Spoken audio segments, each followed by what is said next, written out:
Assalamualaikum warahmatullahi wabarakatuh. Perkenalkan, nama saya Diva Amrina Rosyada.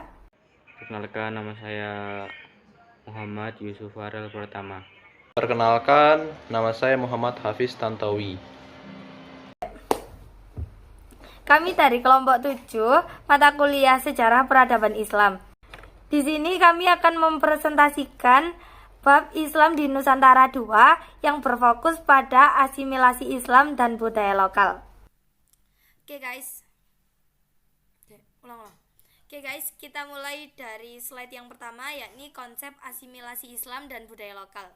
Nah, pengertian asimilasi Islam sendiri ini adalah proses pencampuran antara ajaran Islam dan budaya lokal yang menghasilkan budaya baru, bukan penghapusan salah satu pihak. Jadi ini tuh menghasilkan budaya baru ya guys, bukan menghapuskan salah satu budaya gitu. Terus dari konteks budaya lokalnya sendiri ini, Islam bertemu dengan budaya pra-Islam yang kuat, yakni Hindu-Buddha, animisme, dinamisme yang membentuk mozaik budaya yang kaya. Nah, animisme ini sendiri adalah paham yang meyakini bahwa setiap benda, makhluk hidup maupun gejala alam yang mempunyai roh ataupun jiwa, yakni mempercayai ini pohon, gunung, batu kayak gitu. Terus kalau dari dinamismenya sendiri, ini adalah paham yang meyakini bahwa adanya kekuatan gaib yang tinggal di dalam benda. Contohnya kayak keyakinan terhadap keris, jimat, atau suatu tempat yang diyakini memiliki kekuatan mistis gitu. Terus habis itu ada jalur masuknya Islam ke Nusantara. Ini ada 3: perdagangan, pernikahan, dan dakwah. Kalau dari jalur perdagangannya sendiri ini tadi, para pedagang muslim dari Gujarat, Arab, Persia dan Asia Tenggara ini tadi datang ke Nusantara melalui aktivitas dagang. Mereka ini memperkenalkan ajaran Islam di Nusantara gitu. Terus kalau dari jalur pernikahannya sendiri itu pedagang muslim menikahi penduduk setempat, khususnya dari keluarga bangsawan atau saudagar kaya raya ya. Nah, melalui hubungan keluarga ini, ajaran Islam ini lebih mudah diterima oleh masyarakat setempat dan lebih mudah untuk disebarluaskan gitu. Terus yang ketiga, jalur dakwah. Nah, ini tuh dari jalur dakwah ini ulama, wali, dan guru agama itu menyampaikan ajaran Islam secara damai melalui pengajian, pendidikan, kesenian atau akulturasi budaya. Nah, dari metode dakwah yang kayak gini nih, ini membuat Islam mudah diterima oleh masyarakat gitu. Nah, kita lanjut ke slide yang kedua.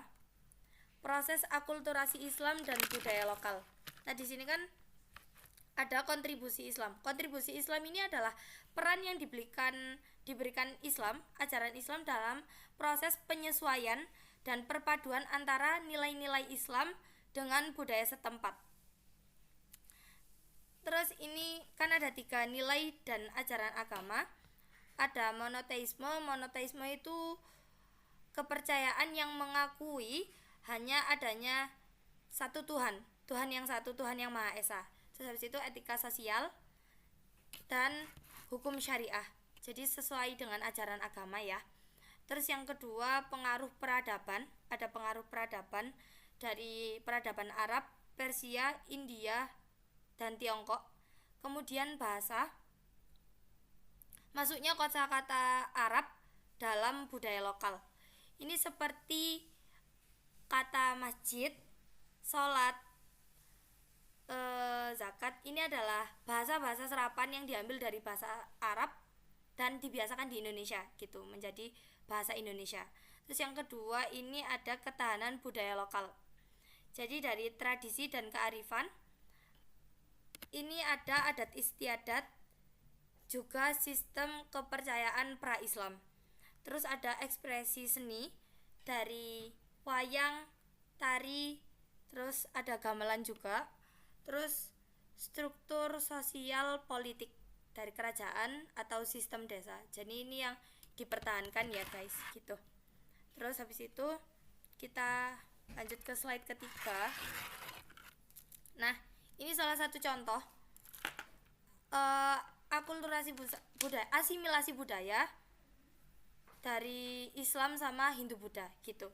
Jadi Masjid Menara Kudus sebagai Masjid Menara Kudus sebagai simbol asimilasi Islam dan Hindu Buddha. Nah, ini kan masjid bersejarah. Menara segi 8 ini dulunya adalah bekas candi Hindu Buddha yang kini difungsikan sebagai menara adzan gitu. Nah, jadi kan dari Hindu Buddhanya sendiri yang kemudian sekarang difungsikan oleh agama Islam gitu. Terus ada arsitektur khas Jawa.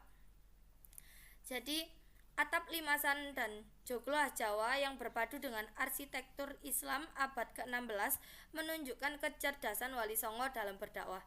Jadi ini kan budaya ya, kebudayaan dari atap limasan dan joglo khas Jawa ini tadi difilosofikan dari kecerdasan Wali Songo dalam berdakwah gitu. Terus yang ketiga, strategi dakwah, yakni adaptasi arsitektur lokal membantu masyarakat pra-Islam menerima Islam tanpa merasa terancam tradisi mereka gitu. Jadi strategi dakwahnya ini dari arsitektur lokalnya yang membantu masyarakat pra-Islam menerima Islam tanpa merasa terancam gitu guys. Jadi kemudian yaitu tradisi lokal yang mengandung nilai Islam. Yang pertama ada tradisi Okol di Madura. Ritual menunggu hujan yang melibatkan pembacaan doa-doa Islam, pertunjukan seni tradisional, dan ritual meminta berkah dari Tuhan, yaitu menggabungkan nilai tawakal dengan kepercayaan akan kekuatan dari doa bersama, menjaga keterkaitan antara sosial dan identitas budaya Madura. Kemudian juga ada tradisi bubur suro di Sunda, peringatan Tahun Baru Islam 1 Muharram dengan memasak dan membagikan bubur suro sebagai simbol bersyukur dan tolak bala, yaitu melestarikan tradisi leluhur sembari memperingati momen penting dalam kalender Islam dan memperkuat tali silaturahmi dan solidaritas antar warga. Dan kemudian juga ada dampak positif asimilasi Islam dan budaya lokal. Yang pertama yaitu identitas keislaman inklusif, yaitu memperkuat identitas keislaman yang tidak kaku, mampu beradaptasi dengan konteks lokal, dan terbuka terhadap perbedaan. Yang kedua ada kelestarian budaya, yaitu menjaga kelestarian budaya lokal dengan memberikan ruang bagi tradisi untuk tetap hidup dan berkembang dalam naungan Islam. Kemudian yang terakhir ada kerukunan sosial, yaitu mendorong kerukunan antar umat beragama dan antar budaya karena Islam hadir dengan wajah yang toleran dan damai. Dampak negatif asimilasi Islam dan budaya lokal. Dampak negatif yang pertama adalah yaitu penyimpangan akidah. Penyimpangan akidah itu adalah campuran ajaran Islam dengan kepercayaan lama. Munculnya praktik syirik, mistik, dan tahayul. Contoh dari penyimpangan akidah adalah kayak sesajen di makam, ritual bercampur dengan adat animisme. Lalu contoh lainnya adalah orang masih meletakkan sesajen di makam sambil membaca doa dengan keyakinan roh leluhur bisa membantu urusan dunia. Lalu datang ke dukun untuk mencari keberuntungan, terus memakai jimat di kehidupan sehari-hari. Lalu yang kedua adalah bid'ah dalam ibadah. Bid'ah dalam ibadah itu yaitu adanya tambahan ritual yang tidak ada tuntutannya. Ibadah bercampur dengan kebudayaan setempat dan mengurangi kemurnian ajaran Islam. Contoh dalam sehari-harinya adalah seperti dalam acara peringatan tertentu seperti Selamatan atau ritual adat. Ada bacaan doa Islami tetapi disertai dengan tata cara yang tidak ada tuntutannya. Misalnya mewajibkan makanan atau benda tertentu. Contoh yang lainnya ada kayak sholat atau doa ditambah-tambahi dengan gerakan atau bacaan khusus karena mengikuti tradisi lokal, padahal nggak ada di ajaran Islam. Lalu yang ketiga adalah konflik sosial dan perpecahan. Konflik sosial dan perpecahan itu perbedaan pandangan antara kelompok Islam Puritan dengan kelompok sinkretis. Timbul pertentangan dalam masyarakat dan melemahkan persatuan umat. Contohnya dalam sehari-hari ada masyarakat yang menolak tahlilan atau selamatan karena dianggap bid'ah. Sementara kelompok lain membela dengan menganggap sebagai tradisi baik. Hal ini menimbulkan perselisihan antar warga.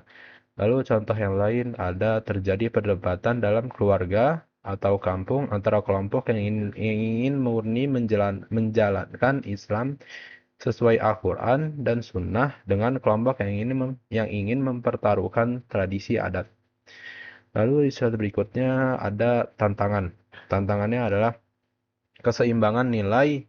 Keseimbangan nilai itu menjaga keseimbangan antara ajaran fundamental Islam dan tradisi lokal agar tidak ada konflik atau praktik yang menyimpang. Lalu ada menghindari ekstremisme, yaitu mencegah munculnya pandangan ekstremis yang menolak total kearifan lokal sehingga dapat memecah belah masyarakat. Lalu ada peran pendidikan dan ulama. Pentingnya pendidikan agama yang moderat dan peran ulama sebagai penjaga juga penjelas konsep asimilasi yang sehat. Lalu ada adaptasi modernisasi. Adaptasi modernisasi itu bagaimana Islam dan budaya lokal dapat terus berasimilasi dalam menghadapi tantangan modernisasi dan globalisasi. Lalu yang terakhir adalah kesimpulan. Kesimpulannya adalah asimilasi Islam dan budaya lokal di Indonesia menunjukkan kemampuan masyarakat Nusantara dalam memadukan ajaran agama dengan tradisi yang sudah ada. Proses ini menjadikan Islam di Indonesia tampil dengan wajah yang damai, inklusif, dan penuh kearifan lokal. Misalnya melalui seni, arsitektur, adat istiadat, dan bahasa. Perpaduan tersebut tidak hanya memperkaya khazanah kebudayaan, tetapi juga memperkuat identitas bangsa yang beragam sekaligus tetap berlandaskan nilai-nilai Islam. Oke teman-teman semua, sekian penjelasan dari kelompok kami mengenai asimilasi Islam yang ada di Indonesia. Terima kasih atas waktunya. Mohon maaf bila ada tutur kata atau perilaku dari kami yang kurang berkenan. Wassalamualaikum warahmatullahi wabarakatuh.